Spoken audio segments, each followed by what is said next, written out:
नमस्कार, स्वागत आहे तुमचं प्रिया किचनमध्ये. आज आपण गव्हाच्या पिठापासून कुरकुरीत असा नाश्त्याचा एक प्रकार बघणार आहोत. करण्याची पद्धत अगदी सोपी आहे आणि घरातील मसाल्यामधूनच हा पदार्थ आहे तो तयार होतो. तुम्ही त्याचा आवाज बघू शकता.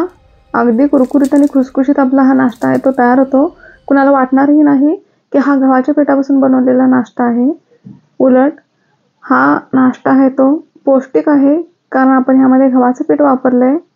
कुरकुरीत असा नाश्ता बनवण्यासाठी मी इथे एका परातीमध्ये 2 वाटी गव्हाचं पीठ घेतलंय. तुम्ही कोणत्याही एखाद्या वाटीचं प्रमाण घेऊन सगळं प्रमाण आहे ते घेऊ शकता. आता त्याच वाटीने मी इथे अर्धी वाटी रवा घेतला होता. आता आपल्याला त्यामध्ये तेलाचं मोहन घालायचं आहे. त्यासाठी मी 3 चमचे तेल आहे ते कडकडीत गरम करून घेणार आहे. त्याच्या आधी गहू आणि रवा आहे तो चांगला मिक्स करून घ्यायचा व 3 चमचे तेल आहे ते कडकडीत मोहन त्याचं आपल्याला पिठामध्ये घालून घ्यायचं आहे आणि पीठ आहे ते थोडंसं चमच्याने मिक्स करून घ्यायचं, म्हणजे मोहन आहे ते सगळं पूर्ण पिठामध्ये लागेल. त्यानंतर परत आपल्याला पीठ आहे ते हाताने चांगलं चोळून घ्यायचं आहे. ही स्टेप आहे ती महत्त्वाची आहे. 2 ते 3 मिनिटं आपल्याला पीठ आहे ते चांगलं मिक्स करून घ्यायचं आहे आणि अशा प्रकारे त्याचा गोळा तयार झाला पाहिजे, म्हणजे समजायचं की आपलं मोहन आहे ते पिठाला चांगलं लागलेलं आहे. आता मी एका पॅनमध्ये ज्या वाटीनं गव्हाचं पीठ घेतलं त्या वाटीनं 1 वाटी पाणी घेतलंय. मध्ये आता आपण मसाले घालून घेऊयात. 1 चमचा मी सुरुवातीला जिरे घालून घेतली, 1 चमचा मिरच्यांचं बी घालून घेतलंय, 1 चमचा तीळ, अर्धा चमचा ओवा घालून घेतलाय, चिमूटभर हिंग आणि चवीनुसार मीठ घालून घ्यायचं आहे. पाण्याला चांगली उकळी येऊन द्यायची आहे. आपला नाश्ता आहे तो छान असा टेस्टी होण्यासाठी आपल्याला ह्या मसाल्यांचा वापर करायचा आहे. पाणी उकळल्यानंतर आपण त्याच्यावरती प्लेट झाकून 2 ते 3 मिनिटं झाकून ठेवायचं आहे, म्हणजे मसाल्यांचा फ्लेवर आहे तो पाण्यात उतरेल. 2 ते 3 मिनिटांनंतर आपण त्याच्यामध्ये 1 चमचाभर कसुरी मेथी घालून घ्यायची आहे. जर तुमच्याकडे कसुरी मेथी नसेल तर तुम्ही कोथिंबीर घातला तरी चालेल. कसुरी मेथीमुळे आपल्या नाश्त्याला थोडासा हिरवट असा रंग येतो आणि टेस्टही अगदी मस्त लागते. आता हे पाणी आहे ते एका बाउलमध्ये आपण काढून घ्यायचं आहे आणि थोडंसं थंड झालं की आपण कणिक मळून घ्यायची आहे. आता इथं पाणी थोडंसं थंड झालंय. आपल्याला थोडं थोडं करून पाणी आहे ते घालून कणिक अशी मळून घ्यायची आहे. थोडी घटसरच आपल्याला पीठ मळायचं आहे. इथं 2 वाटी गव्हाला 1 वाटी पाणी बास होतं. मी इथं पूर्ण पाणी आहे ते घालून घेते. जर तुम्हाला तुमची कणिक थोडीशी घट्ट वाटत असेल तर हाताला थोडंसं पाण्याचा वापर करून तुम्ही कणिक आहे ती मळू शकता, पण इथं 2 वाटीला 1 वाटी पाणी बास होतं. इतपत घटसर मी असं पीठ मळून घेतलंय. आता त्याच्यावरती 1 चमचाभर तेल घालून आपल्याला पुन्हा पीठ आहे ते 2 मिनिटं मळून घ्यायचं आहे आणि तुम्ही बघू शकता मला 1 वाटी पूर्ण पाणी इथं लागलेलं आहे.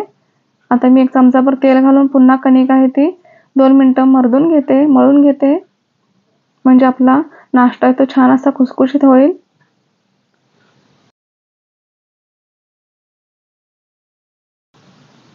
त्यानंतर आपल्याला पीठ आहे ते 10 ते 15 मिनिटं झाकून ठेवायचं आहे. त्यानंतरच आपल्याला पुढची प्रोसेस आहे ती करायची आहे. आता 2 ते 3 मिनिटं पीठ आहे ते चांगलं मळून झालंय. मी त्याच्यावरती झाकण ठेवून 10 ते 15 मिनिटं पीठ आहे ते भिजून द्यायचं. त्यानंतर आपण पुढची प्रोसेस करूया. आता इथे पीठ भिजून झालंय 10 ते 15 मिनिट. आता आपल्याला त्याच्या छोटे छोटे गोळे करून घ्यायचे आहेत. मी ते पेढ्यापेक्षा थोडासा मोठा गोळा करून घेते. त्यानंतर आपल्याला पीठ पुन्हा झाकून ठेवायचं आहे, नाहीतर ते ड्राय पडू शकतं. आता इथे पोळपाटाला 1 चमचाभर तेल लावून घ्यायचं आहे, कारण आपण इथे पिठाचा वापर करणार नाही आहोत. आता हा गोळा आहे तो आपल्याला चांगला असा पातळ लाटून घ्यायचा आहे. हे बघा, अशा प्रकारे एकदम पातळ असा लाटायचा. जास्त पातळ करू नका, नाहीतर तेलात तो करपला जाईल.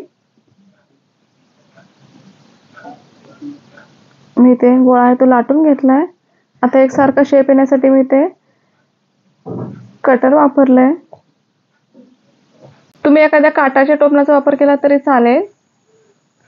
आता आपण ते करंजी करायला जे कोरणं वापरतं त्याचा वापर करून मी मधून असे 2 भाग करून घेते, म्हणजे दिसतानाही आपला नाश्ता आहे तो अगदी मस्त दिसेल. आणि मधून थोडंसं 2 वेळा कट करून घेते, म्हणजे आपला नाश्ता तो फुगणार नाही. फुगला तर तो मऊ पडेल, म्हणून मधून थोडंसं कट करून घ्यायचं अशा प्रकारे. हे बघा, अगदी मस्त आपला नाश्ता दिसायलाही अगदी मस्त दिसतो आणि खाताना अगदी मस्त लागतो. अशाच प्रकारे मी दुसरा एक गोळा करून दाखवते. थोडंसं तेल लावून घेतलं आणि आपल्याला गोळा आहे तो पातळसर असा लाटून घ्यायचा आहे. एकसारखा शेप येण्यासाठी आपल्याला तो गोलसर असा कट करून घ्यायचा आहे आणि आपल्याला कोरण्यानं त्याला चौकोनी असं कट करायचं आणि मधून थोडंसं कट द्यायचं, म्हणजे आपला नाश्त्याचा प्रकार आहे तो फुगला जाणार नाही, कुरकुरीत होईल.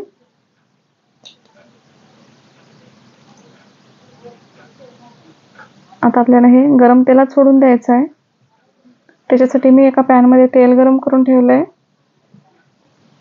तेल गरम झाले की नाही ते बघण्यासाठी पिठाचा थोडासा छोटा गोळा टाकून बघितला. त्यानंतर आपल्याला ह्या पुऱ्या आहेत त्या तेलात सोडून द्यायच्या आहेत आणि हे तळताना त्या नेहमी मीडियम फ्लेमवरच तळा. हाय फ्लेमवर तळा तर वरून तळल्या जातील पण मध्ये कच्च्या राहतील, आणि जर लो फ्लेमवर तळा तर ते जास्त तेल पितील. त्यामुळं हा नाश्ता आहे तो मीडियम फ्लेमवरच तळून घ्यायचा आहे. अगदी मस्त खुसखुशीत हा नाश्ता आहे. लहान मुलांनाही आवडेल. तुम्ही हा नाश्ता आहे तो मुलांना डब्यात देऊ शकता. गव्हाच्या पिठापासून बनवलेला आहे त्यामुळे हा पौष्टिक असा नाश्ता तयार होतो. अगदी झटपट आपला हा नाश्ता, कोणतीही झंझट न करता अगदी सहज आपला हा नाश्त्याचा प्रकार आहे तो तयार होतो. मोठेही आवडीने खातील इतका टेस्टी आपला हा नाश्ता तयार होतो. 2 वाटी गव्हाच्या पिठापासून आपल्याला इथे डबाभर नाश्त्याचा प्रकार आहे तो तयार होतो. हे बघा, आपल्याला हा नाश्त्याचा प्रकार आहे तो हवाबंद डब्यामध्ये घालून घ्यायचा आहे आणि तुम्ही त्याचा क्रिस्पीपणा बघू शकता. अगदी मस्त कुरकुरीत आणि खुसखुशीत आपली ही नमक पारी म्हणू शकता तयार झालेली आहे. तर तुम्हाला ही रेसिपी कशी वाटली ते कमेंट्स करून नक्की सांगा. आवडली असेल तर जास्तीत जास्त शेअर करा. माझ्या चॅनलला लाईक, शेअर आणि सबस्क्राईब करा व बाजूला दिलेली बेल आयकॉन प्रेस करा, म्हणजे तुम्हाला माझ्या नवीन व्हिडिओचे अपडेट्स येत राहतील. थँक्यू.